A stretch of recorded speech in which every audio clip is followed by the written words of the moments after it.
Have you ever noticed? কখনো খেয়াল করেছো কিছু মানুষ তাদের বার্থডে এমন ভাবে সেলিব্রেট করে যেন সেটা একটা ফেস্টিভ্যাল।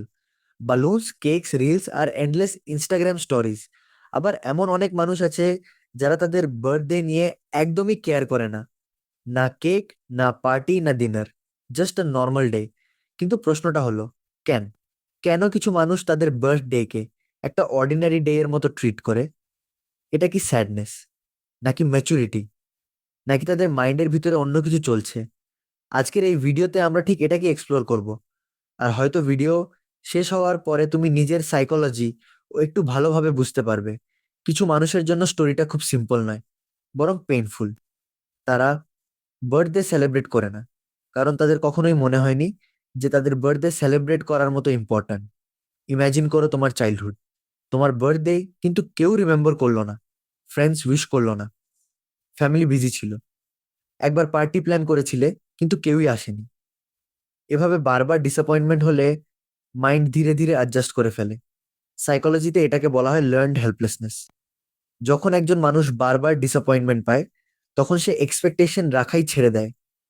তারপর একদিন এমন আসে যখন বার্থডে ও শুধু আরেকটা অর্ডিনারি ডে হয়ে যায়।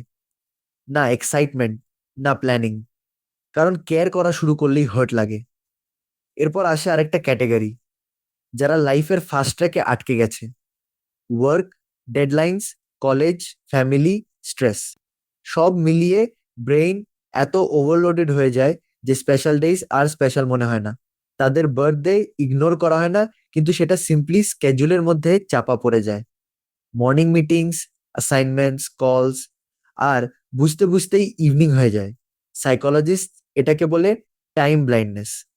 যখন আমরা এত বিজি হয়ে যাই যে টাইম আর ইমোশনস দুটোই স্লিপ করে যায়, এমন মানুষদের কাছে বার্থডে বড় কিছু মনে হয় না, কারণ তারা লাইফ এনজয় করছে না, শুধু সার্ভাইভ করছে। আর তারপর আছে তৃতীয় ক্যাটাগরি, যারা জানে আজ তাদের বার্থডে কিন্তু সেলিব্রেট করার নিড অনুভব করে না। এটা লোনলিনেস না, স্ট্রেসও না, এটা আসলে এক ধরনের এমোশনাল ম্যাচুরিটি। রিসার্চ বলছে যাদের হ্যাপিনেস ডিপেন্ড করে এক্সটার্নাল ফ্যাক্টরস এর উপর, যেমন পার্টিজ, অ্যাটেনশন, গিফটস, তারা ইমোশনালি একটু আনস্টেবল হতে পারে। কিন্তু যারা নিজের ভ্যালু নিজেরাই বোঝে, তাদের ক্যালেন্ডারের একটা ডেট দরকার হয় না স্পেশাল ফিল করার জন্য। সাইকোলজিতে এটাকে বলা হয় সেলফ ডিটারমিনেশন থিওরি। এই থিওরি অনুযায়ী মানুষের রিয়েল হ্যাপিনেস আসে সেলফ কন্ট্রোল, গ্রোথ এবং ইনার স্যাটিসফ্যাকশন থেকে।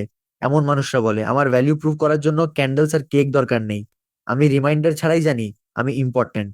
সবচেয়ে ইন্টারেস্টিং বিষয় হলো, এই মাইন্ডসেট শুধু বার্থডে এর মধ্যে লিমিটেড না। যারা বার্থডে কে নর্মাল ভাবে ট্রিট করে, তারা লাইফের অনেক ক্ষেত্রেই একই অ্যাপ্রোচ ফলো করে। তারা স্পটলাইট খোঁজে না, লাইকস আর অ্যাটেনশন চেজ করে না, তাদের হ্যাপিনেস আসে ভিতর থেকে। এর মানে কি তারা কখনো লোনলি হয় না?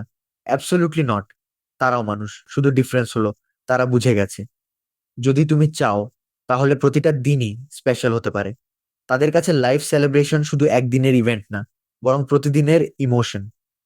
তাই তুমি যদি বার্থডে বড় করে সেলিব্রেট করো, অথবা একদম নর্মাল ডে এর মতো ট্রিট করো, দুটোই তোমার ইনার সাইকোলজি রিভিল করে। কিছু মানুষের জন্য এটা পাস্ট পেইন, কিছু মানুষের জন্য এটা প্রায়োরিটিস, আর অন্যদের জন্য এটা পিস। শেষ প্রশ্নটা হলো, তুমি কেক কাটছো কি কাটছো না সেটা না। আসল প্রশ্ন হলো, তোমার এক্সিস্টেন্সের সেলিব্রেশন তুমি কোথায় খুঁজে পাও? আউটসাইড, নাকি উইদিন ইয়োর সেলফ? যদি এই ভিডিও তোমাকে নিজের সম্পর্কে একটু ভাবতে বাধ্য করে থাকে, তাহলে চ্যানেলকে সাবস্ক্রাইব করো। কারণ এখানে আমরা শো অফ করি না, আমরা কথা বলি ভিতরের সত্য নিয়ে। আর কমেন্টসে বলো, তুমি কোনো ক্যাটাগরিতে পড়ো? বার্থডে সেলিব্রেশন টাইপ, নাকি নর্মাল ডে টাইপ? পরের ভিডিওতে আবার দেখা হবে, যেখানে আমরা আরেকটা হিউম্যান হ্যাবিট ডিকোড করব আর বুঝবো আমরা কেন এমন বিহেভ করি।